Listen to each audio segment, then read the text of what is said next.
จะได้ฟังขอกราบนมัสการพระครูนักเรียนนุศาสตร์ที่ปรึกษาเจ้าคณะอำเภอเมืองเชียงใหม่เจ้ากราบนมัสการพระครูสมุวิสุทธิโดผู้ในการสถานีเพื่อได้4.5ไปครั้งเจ้าวาดวัดสายหินเจ้ากราบนมัสการพระครูใบดิกาสมัญญาณสีโลรองเจ้าวาดวัดสายหินเจ้าเจริญพรแล้วก็สวัสดีพี่พรแน่เจ้า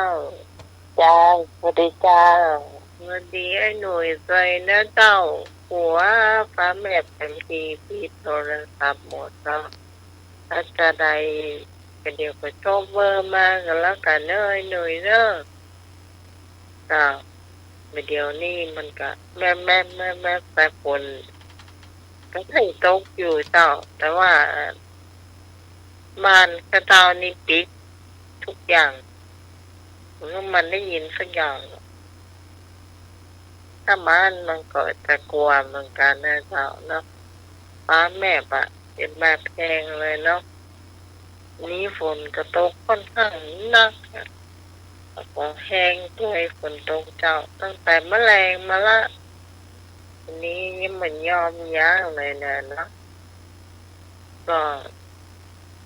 วันนี้ทีมงานธรรมะไคเพียนเขาก็มาพบปะกับคุณผู้ฟังเหมือนเช่นเคย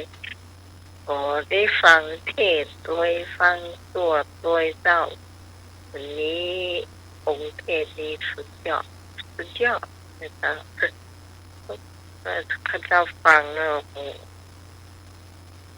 ยอมรับว่าเทศน์ดีมากก็นั่งฟังไม่ใช่นั่งฟังนอนฟังเด้ออาบน้ำตั้งแต่ไม่แรงเราตั้งใจฟังจ้ะพอมื่อเสียเวลาเนาะจากสมัครเจ้าที่มนเจ้า10 นิ้วขอนอบน้อมก้มกราบแด่องค์สมเด็จพระสัมมาสัมพุทธเจ้าพระพุทธพระธรรมพระสงฆ์ตลอดถึงพระอรหันต์ผู้ห่างไกลจากกิเลสและบรรลุธรรม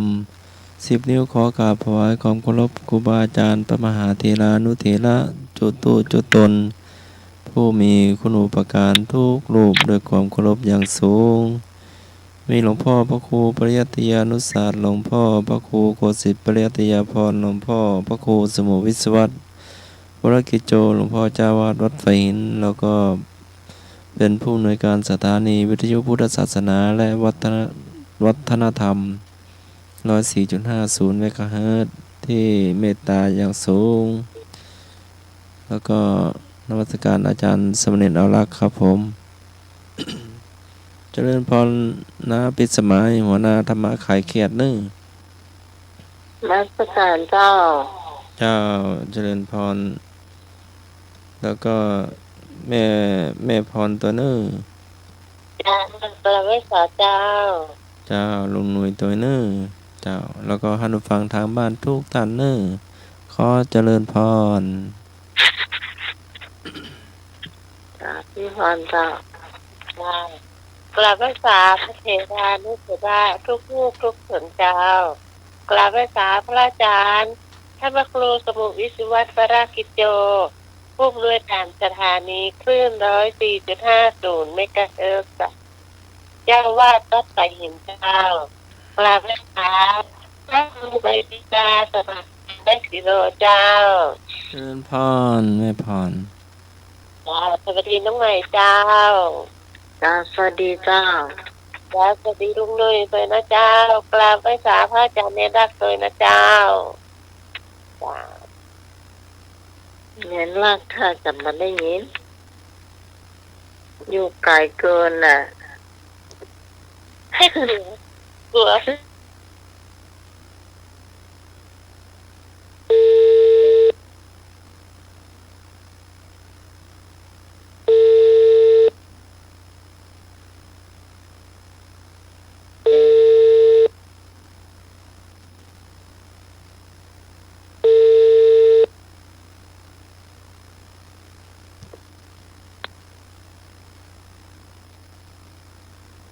เป็นมาห้าเป็นก็กว่าฟ้าห้องอะไรจ้ะเออลุงลุยเปิดโทรศัพท์แล้วก็จ้ะอย่างน่ะให้เหนื่อยก็ให้เหนื่อยยังถ้าช่วงของเพลงก็บ่ต้องนั่นจ้ะก็ได้เดี๋ยวเมงมันขึ้นมาเมงมันขึ้นมาเขียดเมงจิ้งหรีดอ๋อ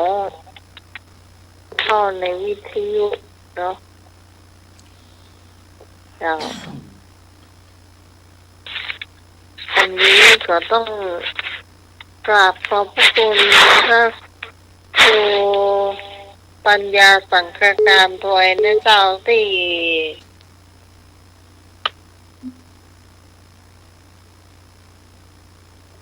ขายเจอสมัครนะที่หอมปัจจัยคือเฮาเลี้ยงน้ำเต้าหู้วันนั้นนะเจ้าเสียได้อยู่อย่างหนึ่งเสียดายขนาดเลยการสมัครไปหาเขาเจ้าตั้ง2 รอบแต่ไม่ได้คือถ่ายหูปไว้สักกรรมเจ้าว่ามันนักขนาดไหนต้องเอาแจกฝนปิกบ้านโดยนะเจ้าตีหม้อหออันตีหม้อหาม2อีเจ้าน้ำขึ้นมาเตอะนั่งบนนั่งเนาะนักขนาดไหนแล้วก็น้องสาวก็ค่อนข้างจะลงทุนสูงอย่างต้องไปซื้อหม้อแบบอ่าหม้อแบบกดน้ำลงว่ากว่ามันน้ำเต้าหู้ถ้าทำเช้าแล้วก็จะเสียเพื่อความร้อนมันอยู่ได้ประมาณ6 ชั่วโมงแล้วก็มาอุ่นต่อเนี่ยเนาะอันใดที่เขาญาติเจ้าก็มาอุ่นแกทำตั้งตี 4ยังเกิดพอตั้งแต่เมื่อเช้าเลยนะนั่นแหละแล้วก่อนนึกแต่นั้นละจนคือน้องเขยเนี่ยเอาขึ้นรถคนเดียวเนาะน้องสาวก็บอกแป๊ะเนาะจนกระทั่งแกมาถึงปักคอยใต้เนี่ยแล้วก็โทรหาน้องแล้วก็บอกว่าไอ้หนุ่ยมาก็ขอไอ้หนุ่ยหามันน้ำเต้าหู้ลงช่วยกามไม่ล่ะก็เลยว่าไอ้หนุ่ยมาแกเมื่อค่ำเมื่อคืนแกไม่ค่อยไปไหนเนาะเลยโทรหาพี่นางเจสีกันนางเจสีว่าโอ้เปล่าเดี๋ยวโทรหาพี่นางเจสีรอ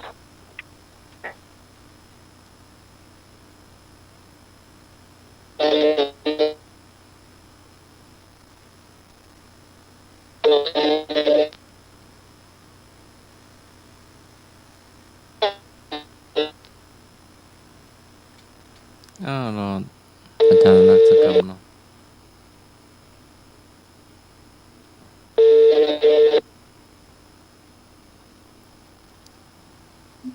ตะกี้ตืดมาแล้วนะครับผมฝนตกฟ้าร้องก่อนครับตกแล้วตกเมื่อกี้แล้วตกเมื่อ1 ทุ่มจ้าแต่กี้ยังค้างไว้อยู่นะว่าอันขอพี่นางเจสีเข้ามาช่วยขอคนมาช่วยหามลง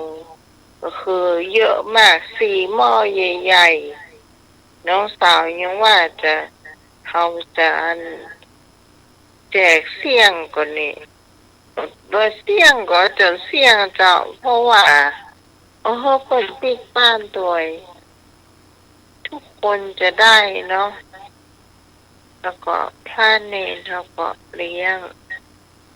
แล้วก็บอกว่าพระเนรที่ไหนนะอยู่ตั้งหลังโหน้ำไหมจากสมัครเที่ยวไปเที่ยวมารู้จักก่อนที่อยู่ตั้งหลังน้ำไหมตอนนั้นเนี่ย จำได้เหรอ แม่ วัด ไม่ได้ถาม เต่าว่าพระวัดปันเต่า ก็เยอะเนาะมาเยอะ ก็ เ ล้นวิหารเนาะ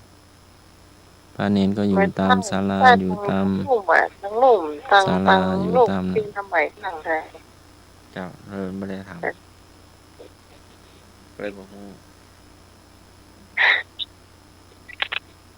ก่อนแม่น้องปางถามนะแกก็ว่าไข้หูจักนะถ้ามาว่าทันเป่าก็ว่าทันเป่าแน่เลยแกว่าไอ้นะเอาน้ำเต้าหู้ไปบริการเพื่อนเนี่ย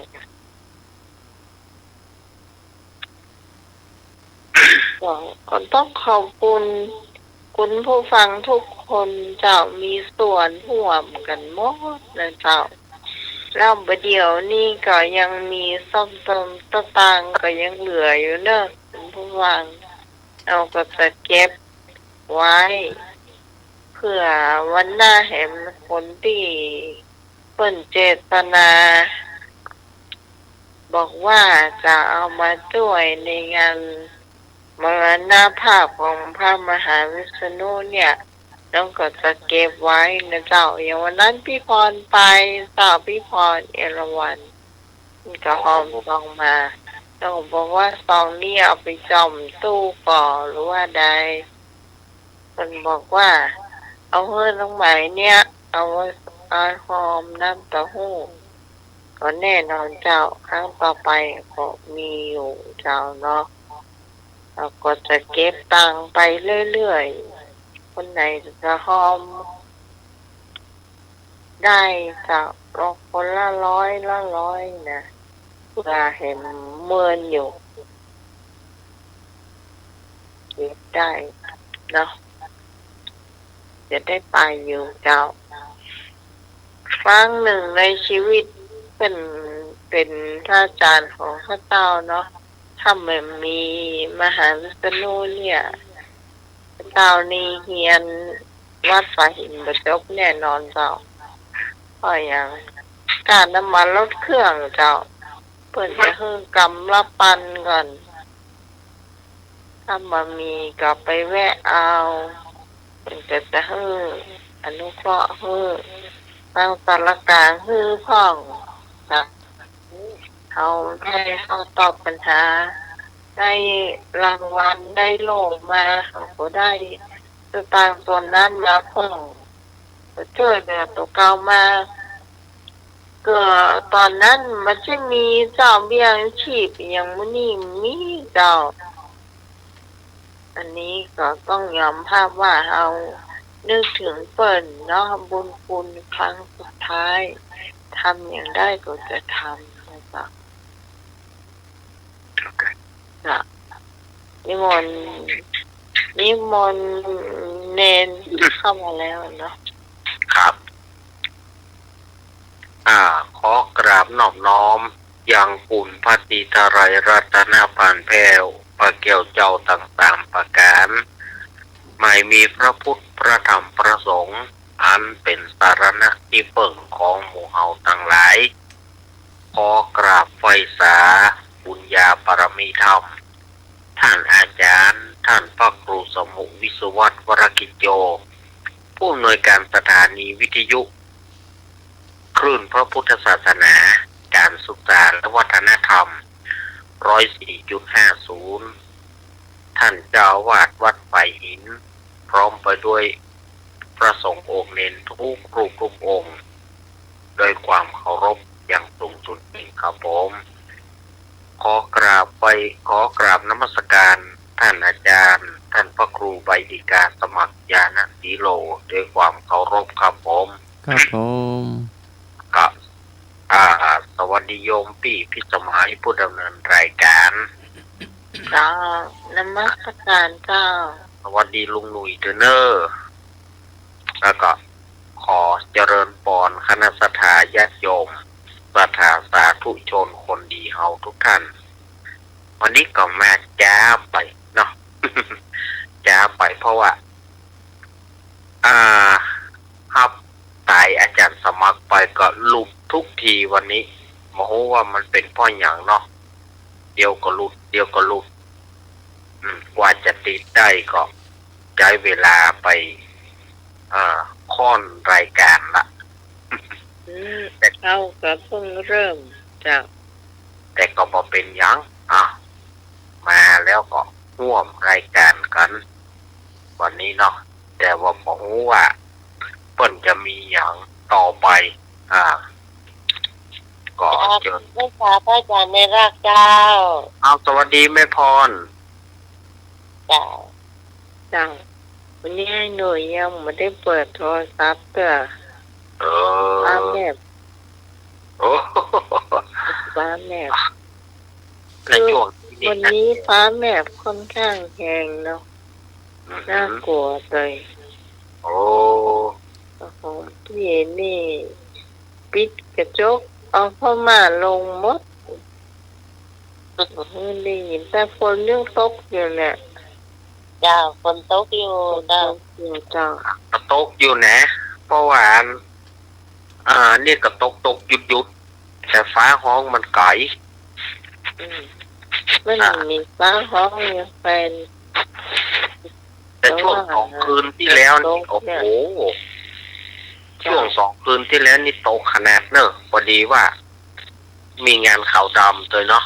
เพิ่นตั้งศพไว้ที่วัดโอ้โหฝนเทกระจาด ก็ตกทุกวันเลย ครับ ตกทุกวัน ตกทุกวัน แต่ นะ วันที่วันไหนอ่ะวันที่พี่ไปวันที่13อ่ะ อืม เปียกฝนทั้งบ้านเนี่ยไปอ่ะ ดู ขนาดไปรถเก่งนะเอาจ้องไปตัวเลยไปถึงวัดก็ยังฝนยังมาเอื้อนเลยนี่แม่เอาจ้องไปตัวเลย อ๋อ ดีเขาไปเจ้าอ่ะรถจอดในรถในวัดได้อยู่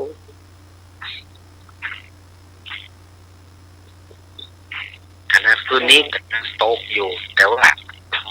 คืนนี้จะเบากว่า2 คืนที่แล้ว ก็ไม่แน่นะเพราะว่าเขาบอกว่าตกถึงวันที่17มันจะ17แต่ก็ มันเขาแน่มาได้นะเนาะ แน่ไม่ได้มันเข้าหน้าฝนแล้วอ่ะ ครับ จ้ะแล้วก็แถมทันหนึ่งเนาะอาจารย์ก็เหลือเดียวนี่เหลืออาจารย์พระครูปริยัติยานุศาสตร์อันนี้พระอาจารย์ที่ไม่ได้สอนแต่ว่าแนะนำเขาขอความช่วยเหลือไป ขอความช่วยเหลือไปคืออยากเรียนรู้อย่างเงี้ยเป็นก็ลูกศิษย์เป็นคนสอน2 ท่านด้วยกันเนาะได้แฮมท่านหนึ่งคือลืมไม่ได้คืออาจารย์วิศวัตวรสุโจของเขาเนี่ยจะอันนี้นี่ช่วยกันซื้อวิทยุฟิลิปข้าเจ้าได้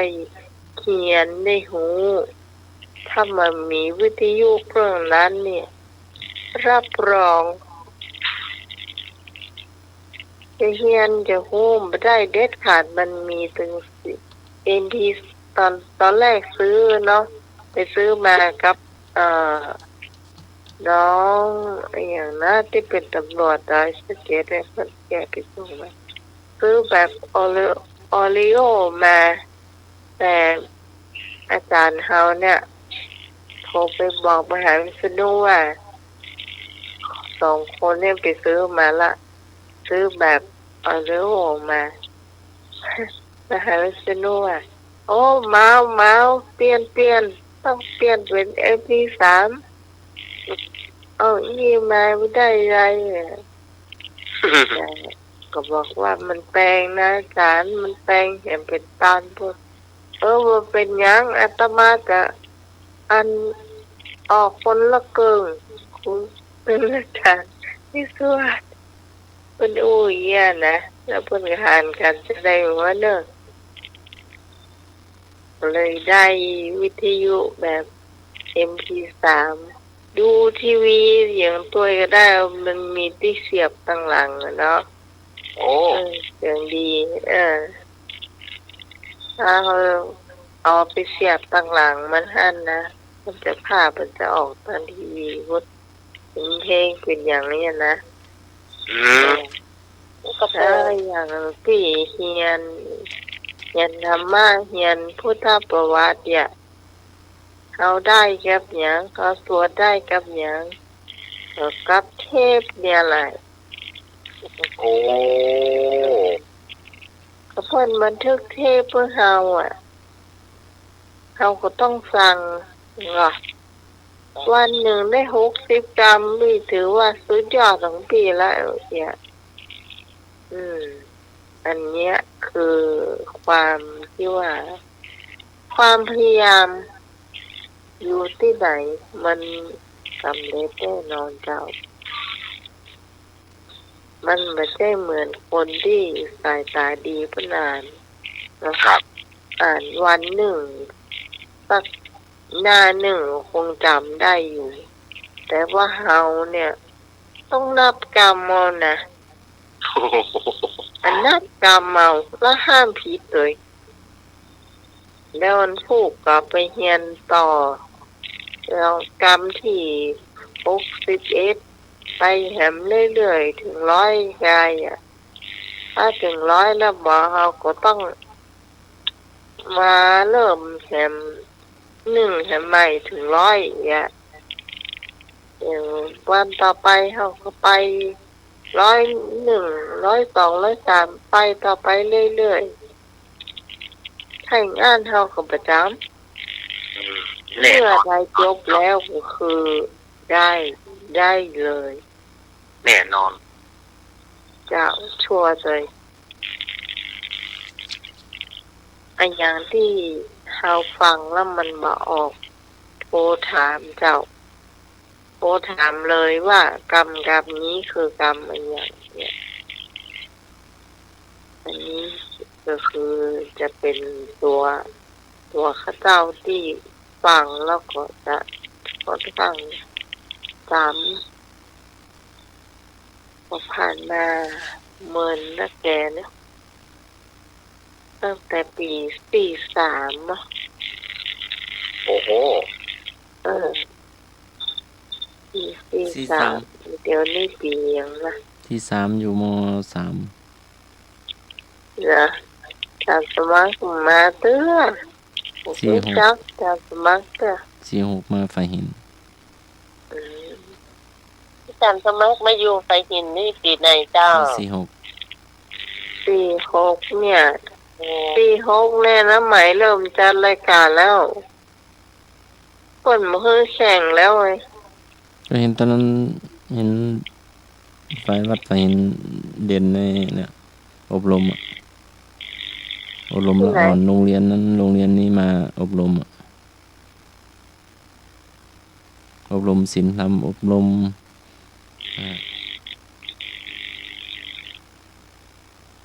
คล้ายๆเข้าค่ายคุณธรรมประมาณนั้น แต่น้องก็ฟังอยู่นะสมัยนั้นนะน้องก็เริ่มฟังนะ ไม่รู้ที่เขาแข่งกันแล้วแข่งกันที่รอดอก่อน ถ้าผ่านสามข้อโดยไม่ผิด ก็ต้องไปแข่งอีกรอบ5 ข้อ ถ้าไม่ผิดก็ต้องไปเข้ารอบสุดท้ายอืม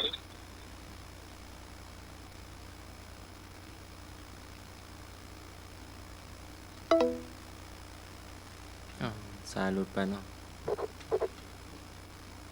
จะโทรใหม่เลยโอ้สายหลุดไปเนาะ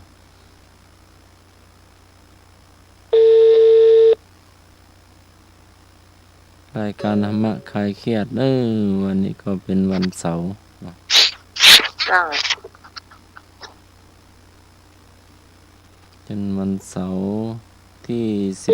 17พฤษภาคม2568 ครับ ครับผม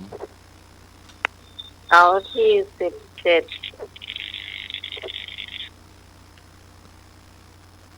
ก็พรุ่งนี้ก็เป็นวันอาทิตย์เนาะ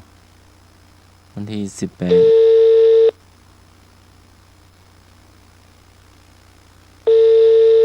วันที่19เนาะวันที่19ก็จะมี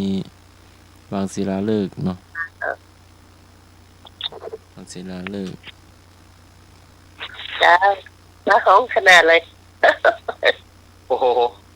โอ้ไปตะปูนล่ะเดี๋ยวก่อน จ้าซึ่งแม่ซื้อห้องอ่ะการ ไปตะ รุด ปู นี่ นล่ะ จ้าการรุดนี่สำคัญขนาด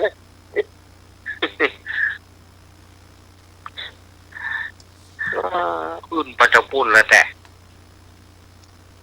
เอาเป็นว่าเดี๋ยวช่วงนี้เอาฟังเพลงสักหน่อยเนาะเพลงอย่างดีใครขอไว้เนาะ ฝนตกที่หน้าต่าง ฝนตกที่หน้าต่าง หนุ่ม อ๋อ หนุ่มละไป แต่มาแบบเจโลกะโลโซเนาะ ครับโลโซ โลโซฝนตกที่หน้าต่างแล้วเพลงอย่างดี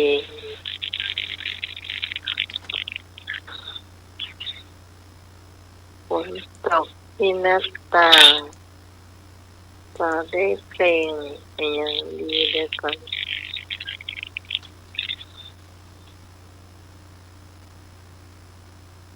เปิดไปก่อนปะ เปิดไปก่อน